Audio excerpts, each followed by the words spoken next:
Welcome back. We're diving right into the material submitted today. It's a summary, quite comprehensive actually, looking at the politics, the social fallout, and the early economic hits from a government shutdown. Yeah, and it's a solid collection of source material, definitely. The reporting's deep. But, to really make this analysis stand out, I think we need to talk about where the focus lies, shifting that narrative weight a bit. I agree. We noticed pretty quickly that the strength of the information, it gets a little diluted maybe by what feels like, well, necessary context on the politics, but maybe ultimately a bit redundant. Absolutely. And that leads straight into our first bit of feedback, really. The material needs to pivot, I think. Move away from just summarizing the political blame game. And really foreground the immediate, the local, the verifiable consequences of the funding actually stopping. Right.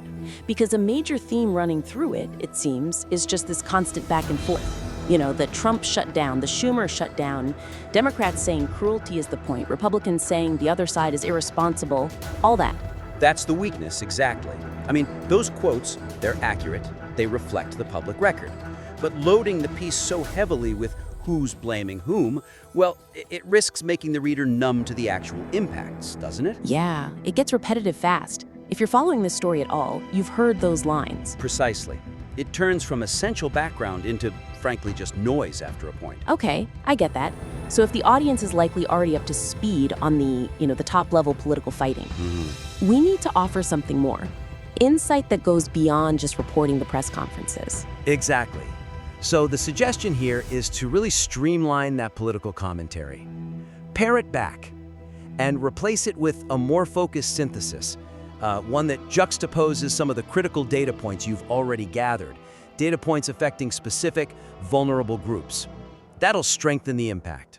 Okay, juxtaposing data. How would that work structurally? Can you give a concrete example? How do we swap out the political fighting for these localized consequences? Well, we take the specific harms you've tracked down and put them right next to each other. So for instance, instead of just repeating the arguments, maybe juxtapose the immediate problem with the WIC program. Right. You noted it's expected to run out of cash in 1 or 2 weeks? Yeah, exactly. Affecting, as the material says, the most vulnerable individuals. Okay, put that right alongside the strain that's already hitting nonprofits. Like the Second Harvest Food Bank data that's in there? Precisely. You highlight that Second Harvest is already dipping into its own reserves. What was it, starting at $33,000 a week just to cover the gap they expect from the federal side? Okay, yeah. That connects a specific government funding lapse, WIC, directly to a quantifiable cost for a local group. It makes the crisis immediate, tangible, economic even. It's a huge shift, right? It moves the whole conversation from just politicians are yelling to here's the actual dollars and cents fallout of that yelling. Area where you can use this kind of ironic juxtaposition. Instead of just rehashing the partisan lines on the Affordable Care Act, highlight the counterintuitive reality that it's actually Republican-led states that might feel the biggest hit from healthcare cuts related to this. That is interesting. Why is that? I mean, what's the logic there? Why would those states be hit hardest? Because the data you've gathered shows this massive surge in ACA enrollment in those states. You've got the numbers right there. Texas up 255% since 2020, Mississippi plus 242%, Louisiana plus 234%. Huge jumps. Wow. So by citing those figures, you demonstrate this complex reality. The state leadership might have one political stance, but their actual constituents are increasingly relying on this very safety net. It shows the potential harm cuts could do there. Okay, that really elevates the analysis. It uses the material, not just to report, but to show a complex, maybe even internally conflicted crisis, rather than just reinforcing the usual partisan lines. That shift alone totally changes the weight of that first section. And that naturally leads us to the second big opportunity here, I think, which is about maximizing the significance of the economic data that's being withheld. Right. The material makes a point about the September jobs report from the BLS, the Bureau of Labor Statistics, being delayed because of the shutdown, lack of funding. Yeah, but to make this critique really sharp, really unique, the focus on that deliberate non-release of key economic numbers needs to be, elevated. Frame the shutdown almost as an economic smokescreen, Okay, so the weakness currently, as I'm reading the notes, is that the BLS report delay. It's mentioned, sure, but it feels kind of secondary, like an administrative headache rather than potentially, a deliberate block on crucial information. That's the core of it, yeah. It misses a chance to connect the shutdown directly to maybe some underlying economic shakiness, and potentially an incentive for the administration to, well, maybe hide data that isn't flattering. The material even notes that policymakers are now stuck. They have to rely on this ADP report, which, quote, paints a picture that's not a pretty one. Right. So the suggestion is use the grim private sector numbers we do have, the ADP stuff, Exactly. to really underscore the severity of whatever economic struggle the shutdown is now actively hiding by delaying the official BLS numbers. Precisely. We need to structure that whole economic section around the bad news we can see, that ADP data, and then use the BLS delay to amplify the sense of what else aren't we seeing. Make the reader feel the absence of those official numbers. That makes sense. But how do we make sure that ADP data, which, let's face it, can feel a bit technical sometimes, really lands with impact? You gotta break it down. Connect the numbers to the real economy, clearly link those private sector job losses ADP reported. What, a drop of 32,000 jobs? Way below the forecast of 50,000 plus. Yeah. And point out this confirms that, 3 of the last 4 months actually saw private sector job losses? Then connect that to the specific struggling sectors you already mentioned. Okay, let's pause on that. The 5,000 job loss in construction, 2,000 in manufacturing. For someone who doesn't track sector forecasts every day, what does that specific pattern tell us? Well, it suggests the slowdown isn't just, say, in the service sector maybe cooling off. It's hitting these core foundational parts of the economy, construction, manufacturing. Losses there can often signal deeper, maybe more persistent economic issues than like seasonal retail changes. Naming those specific sectors adds that crucial granularity, that weight to the ADP numbers. Okay, got it. And then how do we use the BLS delay to really hammer that section home? We maximize the perceived value of the missing data. You have to highlight that the last official report we got, the BLS numbers for August, already looked weak, an anemic 22,000 jobs added. And that came with big negative revisions to previous months, like 21,000 fewer jobs reported for June and July combined than they first thought. So the trend was already looking shaky. Right. Then you use that explicit quote from the material that the BLS is dark right now. That drives home the point. The official source is silent just when the private data in the last official report suggests things might be getting worse. It frames the shutdown as obscuring a potentially dismal economic reality. That framing definitely makes the delayed report feel less like a bureaucratic hiccup and much more like a strategic, maybe even political move to hide bad news. That sequence specific industry pain, then the official data blackout, that's powerful. Okay, now let's shift to what I think is maybe the most critical, high-stakes material in the submission. This threat of irreversible executive actions being taken, sort of under the cover of the shutdown. Right. The discussion about the White House potentially using the shutdown strategically for permanent cuts, permanent firings, which, as the material notes, is a real shift from how these things usually played out historically. Yes, and that needs to be consolidated, analyzed as a central threat. The topic sentence here is, the discussion of the White House's strategic use of the shutdown for permanent cuts and firings, a significant departure from historical norms, needs to be consolidated and analyzed as a central, high-stakes threat model. Okay. The weakness as it stands is that these details, the permanent layoffs, the irreversible budget moves, they're kind of scattered across different parts of the material. I saw that. And that diffusion, it really waters down the impact. It obscures just how much of a break this is from the past, where federal workers were typically furloughed, temporarily unpaid, not outright fired permanently. It weakens the portrayal of the executive branch, maybe using this crisis to consolidate power or push an agenda. So, job one is bringing those scattered threats together. Make it one cohesive, frankly alarming, warning section. Exactly. The suggestion is to create a really sharp contrast, unmistakable, between the past temporary furloughs, unpaid leave being the norm, and this present threat of permanent strategic layoffs. You have to detail explicitly the White House's stated intent to use this funding gap to achieve policy goals.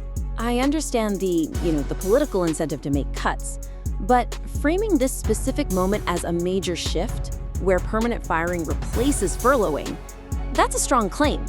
What's the best evidence in the material to really back that up, to make that high-stakes framing stick?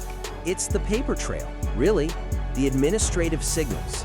First, you detail those irreversible actions that are described.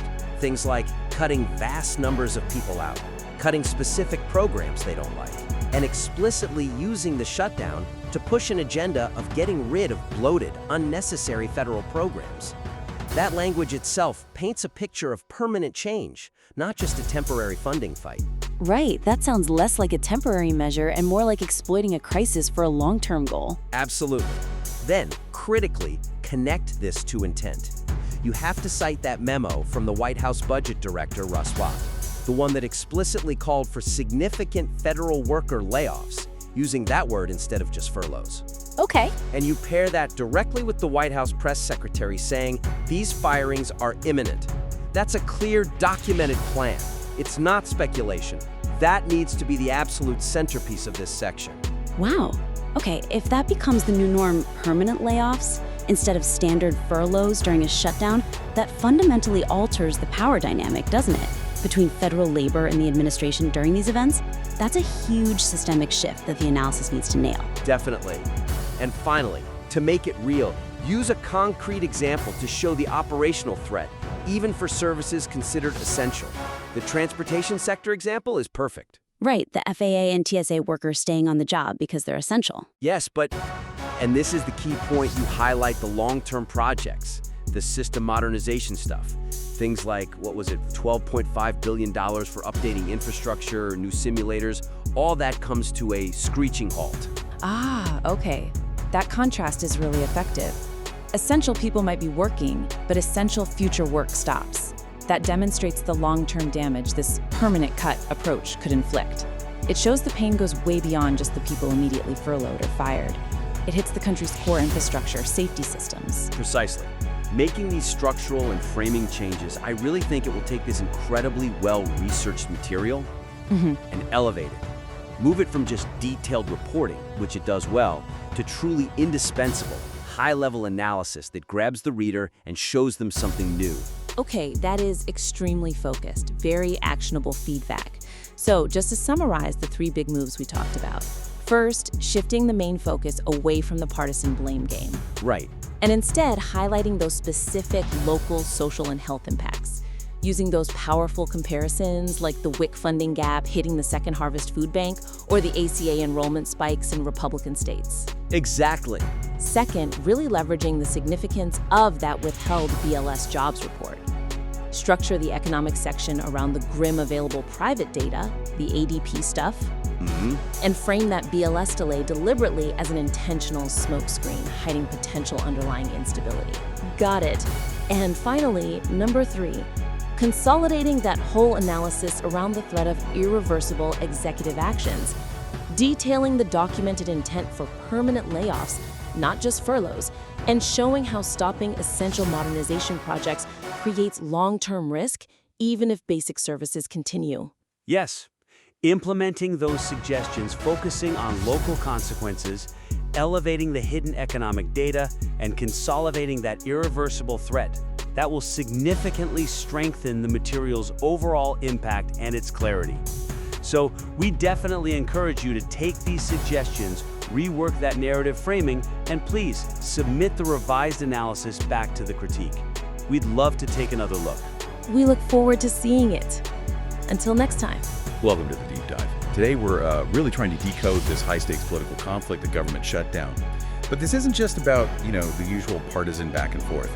This deep dive is about cutting through that noise, focusing on the real, tangible consequences for millions of people, and also the intense political fight over, permanent policy changes that's kind of hiding within this budget battle. That's exactly the mission, yeah.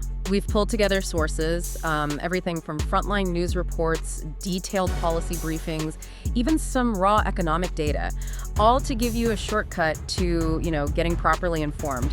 We really need to analyze the immediate human costs and understand this fierce ideological battle that's happening over federal spending and healthcare, and maybe unpack the surprising economic context it's all playing out in. Exactly. We have to get beyond just the short-term Washington drama. We need to see the real risks, especially for vulnerable populations, and really dissect this argument that the shutdown itself is being used as a specific tactic, a weapon almost. Not just for short-term spending deal, but maybe to achieve these long-term irreversible policy goals. This is about understanding why this particular moment feels, well, profoundly different from shutdowns we've seen before. Okay, so if you're looking for the most urgent, right now, consequence-hitting communities, you really have to look at the Women, Infants, and Children Program, WIC.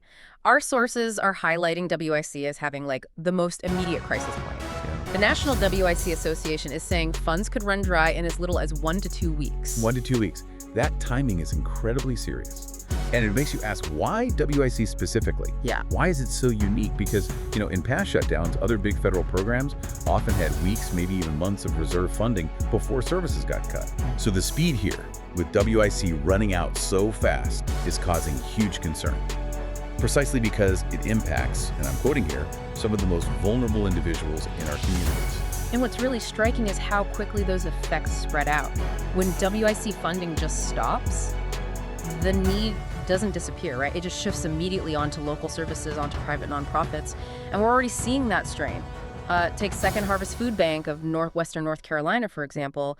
They've apparently already been forced to dip really heavily into their own financial reserves, starting at around $33,000 every single week, just to cover the extra demand because that federal funding isn't there. That's the ripple effect in the real world right there. And, okay, while SNAP benefits as food stamps are expected to keep going through the end of October, what happens after that? If this impasse drags on, it's totally unclear. Yeah, complete uncertainty. It just creates this terrifying rolling deadline of, well, catastrophic uncertainty for millions of families. And moving from those vulnerable populations to the federal workforce itself, they're also facing a pretty significant threat this time, and a newly aggressive one. So federal workers got their last paycheck around the 2nd of the month, but they'll stop getting paid around the 14th if this keeps going. Right, and here's where the political strategy seems to shift dramatically. Historically, the government used furloughs. That's like unpaid temporary leave. Standard procedure. But this time, the White House actually issued a memo calling for significant federal worker layoffs. Layoffs? That sounds permanent? It's a very calculated tactical distinction, a huge difference. A furlough, it keeps the workforce structure intact. It just puts it on pause until the money flows again. A layoff, though, that lets the administration actively eliminate positions, departments, maybe even entire programs. And the sources give us a direct quote from the OMB director, Russ Bott, stating the goal is, and this is his words, to use the shutdown as an opportunity to eliminate bloated, unnecessary federal programs and get rid of some of the government fat. Wow. So the shutdown isn't just seen as, a failure of Congress to pass a budget. It's actually being framed or used as an administrative opportunity, a way to bypass the normal legislative process and permanently reshape the size and scope of the federal government through mass job cuts. And that idea, that active restructuring, brings us right to the core sticking point: healthcare funding. Yeah, the battle lines are really drawn clearly over the Affordable Care Act, the ACA, and Medicaid. The Democratic position is pretty consistently boiled down to this 8-word message: cancel the cuts, lower the cost, save healthcare. They're demanding negotiation now, right now, to extend key ACA tax credits and also restore recent cuts made to Medicaid. And the scale of the potential impact here is just staggering. According to various reports we looked at, 15 million people are immediately at risk of losing their coverage. 15 million. It's huge. And on top of that, for the 20 million Americans currently in the ACA marketplace, a Kaiser report projects their premiums could potentially double. Adding, on average, something like $1,000 more per month to their healthcare bills. That's just a massive financial shockwave for families. And the rhetoric definitely reflects how severe this is. Senator Sanders put out a really stark warning. He referenced studies suggesting that throwing 15 million low-income people off healthcare could potentially lead to 50,000 Americans dying unnecessarily every year. I mean, that really highlights the intensely high human stakes involved in this budget fight. There's a real political contradiction here too, isn't there? It's palpable. Because ACA enrollment has actually surged most dramatically, not in the usual blue states, but in traditionally Republican red states, especially since 2020. That's right. I mean, look at these numbers. Texas enrollment up 255%, Mississippi 242%, Louisiana 234%. So if these cuts actually happen, the economic fallout, the health consequences, they're going to disproportionately hit the conservative base.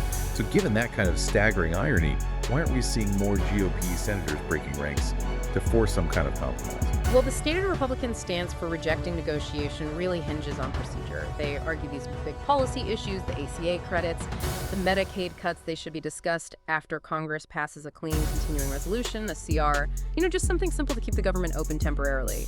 Their core messaging frames the proposed cuts as necessary to offset $1 trillion in tax breaks. Tax breaks that they argue primarily benefit billionaires. That's the narrative. And we also have to address that specific Republican talking point that's being pushed pretty hard. The claim that Democrats are fighting to provide health care to illegal immigrants. That one's out there. Our sources show Democratic leaders are vehemently denying this. They're asserting quite strongly that federal law strictly prohibits undocumented immigrants from receiving federal health care dollars through Medicaid or ACA subsidies. They're calling the claim a lie.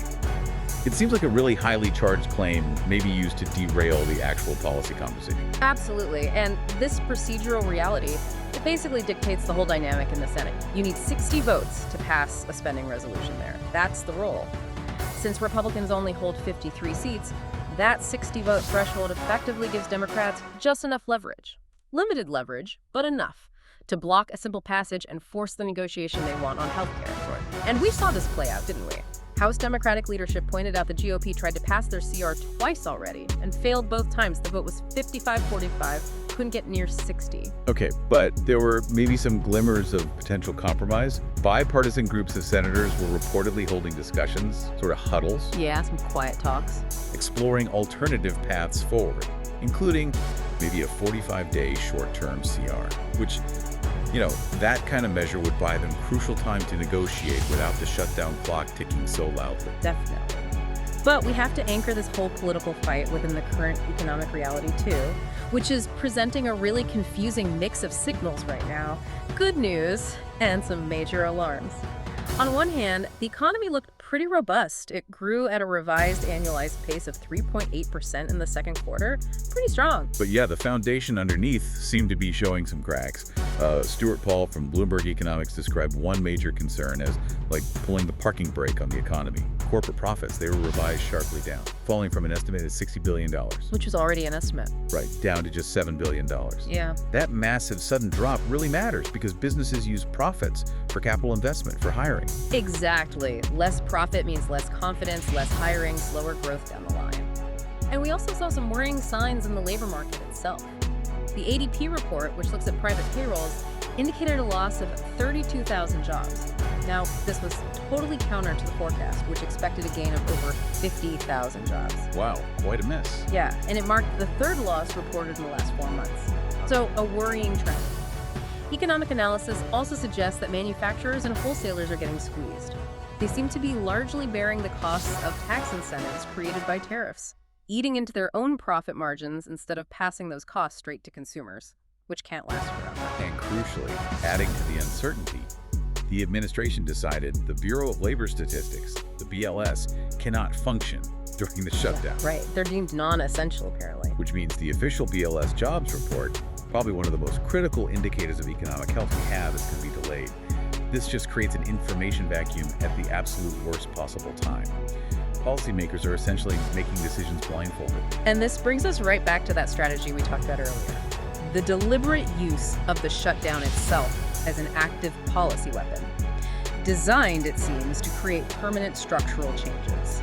President Trump issued a pretty direct warning, stating that during this shutdown, and I'm quoting, "We can do things that are irreversible, that are bad for them, and irreversible by them." Specifically referring to cutting vast numbers of people out and eliminating programs that they like. Okay, so Democratic leaders hear that, and they interpret it as blackmail. That's the word they used. Strong language. They argue the administration is leveraging the shutdown to push through cuts, like the layoffs we discussed, or eliminating clean energy programs the administration has been targeting all year.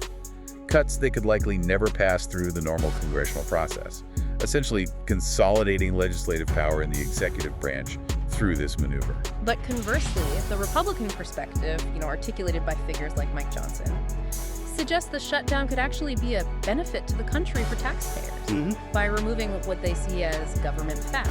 And this aligns perfectly with that strategic goal of using permanent layoffs, not temporary furloughs, to achieve a lasting reduction in the size and scope of federal operations. Okay, let's try and synthesize this. So if we boil it all down, the core takeaway for you listening is probably this. Yes, the immediate acute consequences are severe.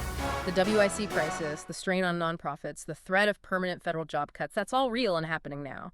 But the true stakes of this political crisis, they seem to lie not just in the short-term inconvenience of a budget impasse, but in this political attempt to make fundamental, irreversible policy changes regarding healthcare coverage and the basic size and role of the government itself.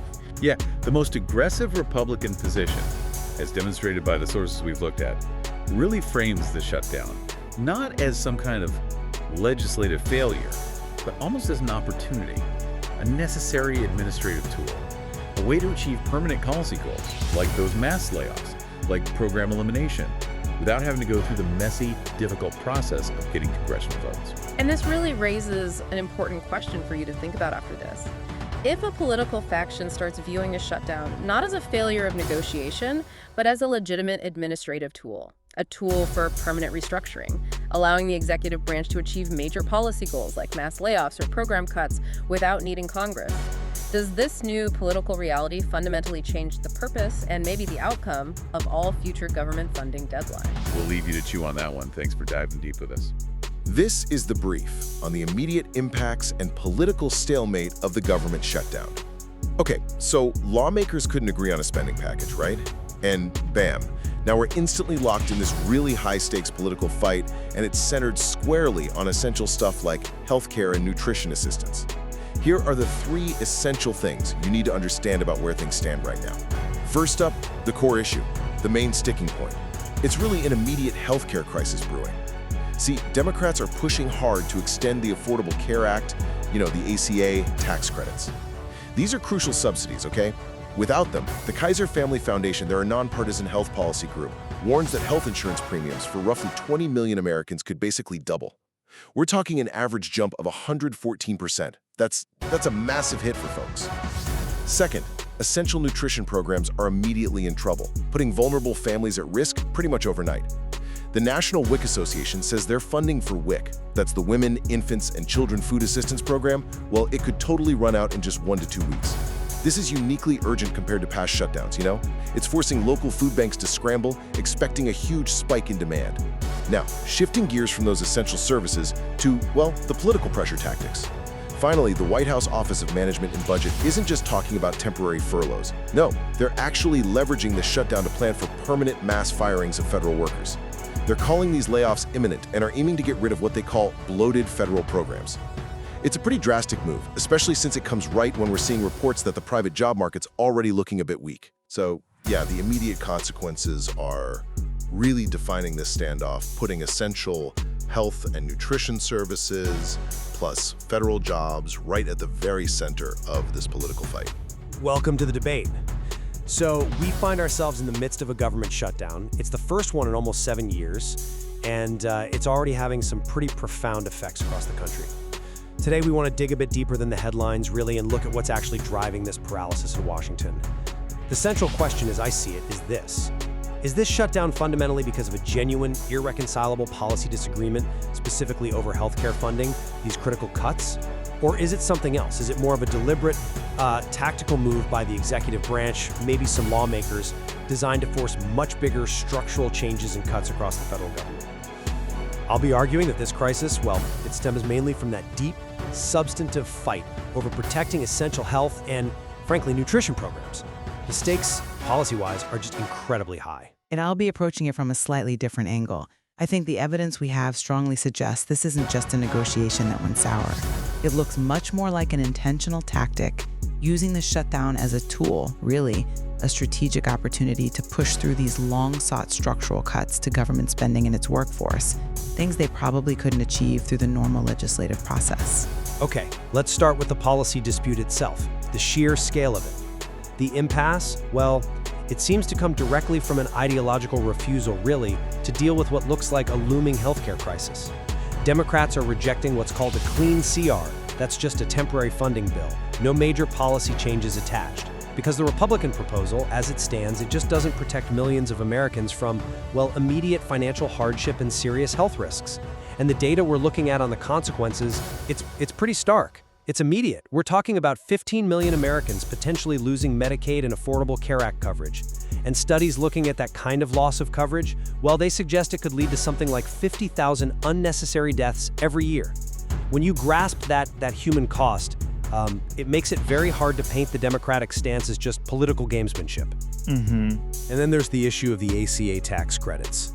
The refusal to extend those directly hits the affordability for, middle-class families. Premiums for something like 20 million Americans, they're projected to double. We're talking an average increase of maybe $1,000 a month or a 114% jump. Wow, okay. Yeah, for a typical family, that kind of monthly increase, it's just crushing. It's the difference between making ends meet and, well, financial disaster. So this isn't some side issue. It feels like an urgent policy crisis that needs fixing now. And it's worth remembering, most people agree. A recent Kaiser poll showed 75% of Americans, including, interestingly, 63% of Republicans, actually support extending these ACA credits. So this feels like a really substantive disagreement, rooted in protecting people's lives and their financial stability. That's definitely a compelling case you make about the immediate policy impact and the public support there. But I'm just not convinced that the policy fight is the real driver behind using the shutdown tactic like this. I'd argue this shutdown isn't some unfortunate accident from failed talks. It feels much more like an intentional tool being used for structural change. And we don't really have to guess about this motivation. The administration's been pretty explicit. The White House Budget Director, Russ Vought, put out a memo calling for, and I quote, significant federal worker layoffs and getting rid of bloated, unnecessary federal programs and government fat. Now, that kind of language, it goes way beyond just sorting out a temporary budget gap, right? It sounds like a clear declaration of intent to permanently shrink the government. And maybe even more telling, the president himself said that during a shutdown, quote, we can do things that are irreversible. Things like cutting vast numbers of people out, cutting things they like, cutting programs that they like. When they talk about irreversible, that signals structural changes, permanently closing offices, merging agencies, and seriously cutting the federal workforce through actual layoffs, not just the temporary furloughs we've seen before. So this seems less about negotiating subsidies and more like seizing an opportunity to force lasting structural shifts, including aggressively targeting specific things they oppose, like the, $8 billion set to be cut immediately from green energy projects. Okay, I see why those statements point towards a larger tactical motive, but the sheer devastating impact of the proposed policy cuts, I think, justifies the stand Democrats are taking. These aren't small adjustments you can just put off. The Republican budget plan would bring about the, quote, largest cut to Medicaid in American history, and we're already seeing providers brace for impact. Potential closures of hospitals, nursing homes, vital community health clinics, especially hitting rural areas where, services are already thin. Right. So this focus on healthcare, it doesn't feel like a political game. It feels like a necessary defense. And if you actually look at where ACA enrollment has grown the most, it's often in states usually seen as Republican strongholds. Texas, for example, enrollment is up something like 255% since 2020. Millions of people in those states rely on these programs. So defending these healthcare systems feels like a core substantive need, not some, extraneous demand cooked up to hold the government hostage. I absolutely acknowledge the seriousness of the potential Medicaid cuts and the human cost you're highlighting. But from the perspective of the executive branch and congressional Republicans leading this charge, these healthcare demands are being framed precisely as extraneous riders, what they term a political maneuver to hold the government hostage. Their main argument really centers on fiscal discipline. They'd say the immediate budget priority is tackling the almost $2 trillion annual deficit and cutting what they call government fat is necessary, especially after putting through that nearly $1 trillion tax cut, mainly benefiting corporations and the wealthy. So they argue the debate over Medicaid and ACA subsidies, while maybe important, should happen later through the regular legislative process, not be tied to passing this essential continuing resolution, the CR. For them, the priority seems to be cutting the size of government and imposing budget discipline, which they see as, ultimately benefiting taxpayers, and the shutdown gives them the leverage to push that through. But that tactical focus, as you call it, leads to this intentional use of economic pain as leverage. And we really need to stress what's different this time around. The administration is explicitly threatening mass firings, not just the temporary furloughs we saw in past shutdowns, where people were generally expected to come back and get paid eventually. These are threats of permanent job losses, used as a direct bargaining chip. Yeah, that's a key distinction. Right. And you can see the strategic targeting in their actions. There's an $18 billion hold on infrastructure projects specifically mentioned for New York City, and that $8 billion cut to green energy jobs, specifically hitting 16 states led by Democrats or with Democratic majorities. It paints a picture, doesn't it? Where the shutdown is being kind of weaponized against political opponents, aiming to cause sharp, localized economic pain in places most resistant to their long-term goals of shrinking the government. And while that targeting might be tactical, the immediate human cost is just unacceptable, almost cruel. This pain isn't some abstract concept or only aimed at political figures. It lands disproportionately hard on the most vulnerable people. Look at the WIC program. Women, Infants, and Children provides vital nutrition assistance. It's apparently set to run out of federal money in just 1 or 2 weeks. That quickly? That quickly. This isn't theoretical. It means nonprofits like Second Harvest Food Bank mentioned in the source material, they have to start using emergency reserves just to feed families. Reserves that aren't meant for this kind of predictable, manufactured crisis. And think about who relies on these programs most. 58% of Latino children, 65% of Black children depend on nutrition programs or healthcare through these federal initiatives. So, using the shutdown to inflict this kind of suffering, purely to force structural cuts, it really suggests that the policy refusal itself, the ideological rejection of these lifeline programs, is the real tragedy here. And we also have to address the rhetoric being used. The administration has repeatedly claimed Democrats are holding out for funding to give health care to illegal immigrants in this CR fight. That is just demonstrably false. Federal law explicitly bans undocumented immigrants from getting ACA subsidies or Medicaid. The demand is solely about protecting American citizens who depend on these programs. So using that kind of misinformation and using vulnerable people as pawns, it really underscores that the core problem is this unwillingness to compromise on protecting citizens' basic needs, not just some clever political play. Okay, turning to the workforce and the economy, this debate about structural motives also has to reckon with the consequences there. The administration often tries to downplay the shutdown's economic impact, saying it's minimal. But that narrative just doesn't square with this unprecedented threat of immediate, permanent federal layoffs. That kind of instability hits critical public safety functions right away. Think aviation safety, food inspections, disease control. These rely on skilled federal workers you can't just replace overnight. It introduces a whole new level of administrative chaos. Yeah, absolutely. And beyond the federal payroll, this instability sends ripples outwards. We already saw that recent ADP report indicating a loss of 32,000 private sector jobs last month, which is sparking wider recession fears. So forcing mass firings in the public sector, that just adds fuel to the fire in a labor market that's already looking weak. It could mean thousands more jobs lost just when the private economy seems least able to absorb it. That's a strong point about the instability, although, again, from the perspective of those pushing for structural reform, I suspect they see this instability differently. Perhaps as a necessary part of the process to finally shrink what they see as government bloat. The Speaker of the House actually said something to the effect that if, in this process, they can get rid of some of the government fat, it could ultimately be a benefit to the country for taxpayers. So the goal isn't just saving a bit of money through temporary furloughs, it seems to be about permanently reducing the federal government's footprint a reduction they genuinely believe is long overdue. And there's even a tactical angle to the data itself. The fact that the main Bureau of Labor Statistics jobs report, the really important one, is delayed because of the shutdown, it means investors, policymakers, everyone has to rely more heavily on things like that ADP report you mentioned. And that ADP data already suggests maybe the labor market needs to cool down, that investment is slowing because corporate profits are weak.